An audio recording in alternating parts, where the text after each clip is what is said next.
ಆತ್ಮೀಯರು, ಜಿಲ್ಲಾ ಉಸ್ತುವಾರಿ ಸಚಿವರಾದ ಈಶ್ವರ್ ಖಂಡ್ರೆ ಸಾಹೇಬ್ರೆ, ಅದೇ ರೀತಿ ಇನ್ನೊಬ್ರು ಹಿರಿಯರು ಆತ್ಮೀಯರು ಮಾಜಿ ಶಾಸಕರು ಮಾಜಿ ಮಂತ್ರಿಗಳಾದ ರಾಜಶೇಖರ್ ಪಾಟೀಲ್ ಅವರೇ, ಈ ತಾನೇ ಮಾತಾಡಿರುವ ಬಾಲಾಬಿ ನಾರಾಯಣ ಅವರೇ, ಬ್ಲಾಕ್ ಅಧ್ಯಕ್ಷರಾದ ನೀಲಕಂಠ ರಾಠೋಡು, ನಮ್ಮ ನವರಂಗ್ ಅವರೇ, ಮತ್ತೆ ಎಲ್ಲ ಬಹಳಷ್ಟು ಗಣ್ಯಮಾನ್ಯರಿದ್ದೀರಿ. ಎಲ್ಲರಿಗೂ ನಮಸ್ಕಾರ, ಅಭಿನಂದನೆ, ಕ್ಷಮೆ ಕೇಳ್ತೇನೆ. ಟೈಮ್ ಜಾಸ್ತಿ ಆಗಿದೆ. ಈಗ ಈಶ್ವರ್ ಖಂಡ್ರೆ ಅವರು ಮಾತಾಡ್ತಾರೆ, ಮತ್ತೆ ನಮ್ಮ ರಾಜಶೇಖರ್ ಪಾಟೀಲ್ ಮಾತಾಡ್ತಾರೆ. ಬಹಳಷ್ಟು ಸ್ಥಳೀಯ ನಾಯಕರಿದ್ದಾರೆ. ಇಲ್ಲಿ ನಮ್ಮ ಅಣ್ಣ ರೆಡ್ಡಿ ಅವರು ಇದ್ದೀರಿ, ಮತ್ತೆ ನಮ್ಮ ಭೋಜ್ ರೆಡ್ಡಿ ಅವರು ಇದ್ದೀರಿ, ನಮ್ಮ ಕಿನ್ನೆವಾಡಿಯಿಂದ ಬಸವರಾಜ್ ಅವರು ಇದ್ದೀರಿ, ನಮ್ಮ ಸಿದ್ದರಾಮಪ್ಪ ಗುರ್ಗೆ ಇದ್ದೀರಿ, ನಮ್ಮ ಗ್ರಾಮ ಪಂಚಾಯತ್ ಮೆಂಬರ್ಸ್ ಪಿಂಟು ಅವರು ಇದ್ದೀರಿ, ಮತ್ತೆ ಮೆಹಬೂಬು, ಸುಮಿತ್, ಶಂಕರ್, ನಮ್ಮ ಜೀತು, ಬಹಳ ಜನ ಇದ್ದೀರಿ.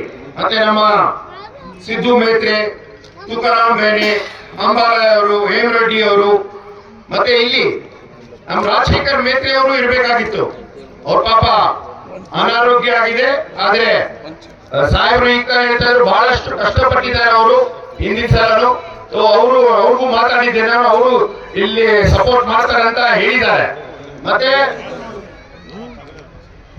ಈಗ ಮಾಲ್ ಅವರು ಹೇಳಿದ್ದಾರೆ ಬಹಳಷ್ಟು ಗ್ಯಾರಂಟಿಗಳು ಏನು ಕೇಂದ್ರ ಸರ್ಕಾರ ಕೊಡುತ್ತೆ. ನಾವು ಹಿಂದಿನ ಸರ್ಕಾರದಲ್ಲಿ 2013ರಿಂದ 2018ವರೆಗೂ ಎಷ್ಟು ಮನೆಗಳನ್ನು ನಾವು ಕೊಟ್ಟಿದ್ದೀವಿ, ಎಷ್ಟು ಅನುದಾನಗಳನ್ನು ಕೊಟ್ಟಿದ್ದೀವಿ. ಅದಾದ್ಮೇಲೆ 2019ರಲ್ಲಿ ಬಿಜೆಪಿ ಸರ್ಕಾರ ಬಂದ ತಕ್ಷಣ ಮನೆಗಳನ್ನು ನಿಲ್ಲಿಸಿದ್ರಲ್ವಾ? ಹೌದಲ್ವಾ? ಬಿಜೆಪಿ ಸರ್ಕಾರ ಬಂದ್ರೆ ಫಸ್ಟ್ ಅವರು ಹೊಡೆಯೋದು ಬಡವರ ಹೊಟ್ಟೆಗೆ ಅಷ್ಟೇ. ರೈತರಿಗೆ, ಬಡವರಿಗೆ ಯಾರು ಕಷ್ಟ ಕೊಡ್ತಾರಂದ್ರೆ ಅವ್ರ ಸರ್ಕಾರ ಬರೀ ಹಮ್ದೋ ಹಮಾರೇದೋ, ಹಮ್ದೋ ಹಮಾರೇ ಅಂಬಾನಿದೋ, ಬಸ್ ಅಂಬಾನಿಯೋ ಅದಾನಿ. ಬೇರೆ ರೈತರಿಗೆ ಯಾರು ಏನು ಕೇರ್ ಮಾಡಲ್ಲ, ಏನು ಮಾಡೋದಿಲ್ಲ. ನಾವು ಗೃಹಲಕ್ಷ್ಮಿ ಯೋಜನೆ ಕೊಡ್ತಾ ಇದೀವಿ, 2000 ರೂಪಾಯಿ ಸಿಗ್ತಾ ಇದೆ ಮಹಿಳೆಯರಿಗೆ ಬಸ್ ಪಾಸ್ ಫ್ರೀ ಆಗಿದೆ, ಮಹಿಳೆಯರಿಗೆ ಅನ್ನಭಾಗ್ಯ ಕೊಟ್ಟಿದ್ದೀವಿ, ಯುವ ನಿಧಿ ಕಾರ್ಯಕ್ರಮವನ್ನು ಕೊಟ್ಟಿದ್ದೇವೆ, ಮತ್ತೆ ಗೃಹ ಜ್ಯೋತಿಯನ್ನು ಕೊಟ್ಟಿದ್ದೇವೆ. ಇದೆಲ್ಲ 5 ಗ್ಯಾರಂಟಿ ಕೊಟ್ಟಿದ್ದೀವಿ. ಅವ್ರು ಹೇಳ್ತಿದ್ರು ಇವರೆಲ್ಲ ಬರೀ ಬೋಗಸ್ಸು, ಏನು ಮಾಡೋದಿಲ್ಲ, ಕೊಡೋಲ್ಲ ಅಂತ ಹೇಳಿದ್ವಿ. ನಾವು ನಮ್ಮ ಸರ್ಕಾರ ಬಂದ ತಕ್ಷಣ ಫಸ್ಟ್ ಕ್ಯಾಬಿನೆಟ್ ಮೀಟಿಂಗ್ ಅಲ್ಲೇ ಈ 5 ಗ್ಯಾರಂಟಿಯನ್ನು ಅಪ್ರೂವ್ ಮಾಡಿ ಕಳಿಸಾಯ್ತು. ಅವಾಗ ನಮ್ಮ ಅಲ್ಲಿ ಕ್ಯಾಬಿನೆಟ್ ಅಲ್ಲಿ ನಮ್ಮ ಈಶ್ವರ್ ಖಂಡ್ರೆ ಸಾಹೇಬ್ರಿದ್ರು, ಅವರು ಇದ್ರು, ನಮ್ಮ ರಾಜಶೇಖರ್ ಪಾಟೀಲ್ ಅವ್ರಿಗಿದ್ರು, ಅವರು ಇನ್ನೊಬ್ರು ಆಗ್ತಿದ್ರು, ಪರವಾಗಿಲ್ಲ. ಅವರು ಅಷ್ಟೇ ನಮ್ಮ ಮಂತ್ರಿ ಇದ್ದಂಗೆ.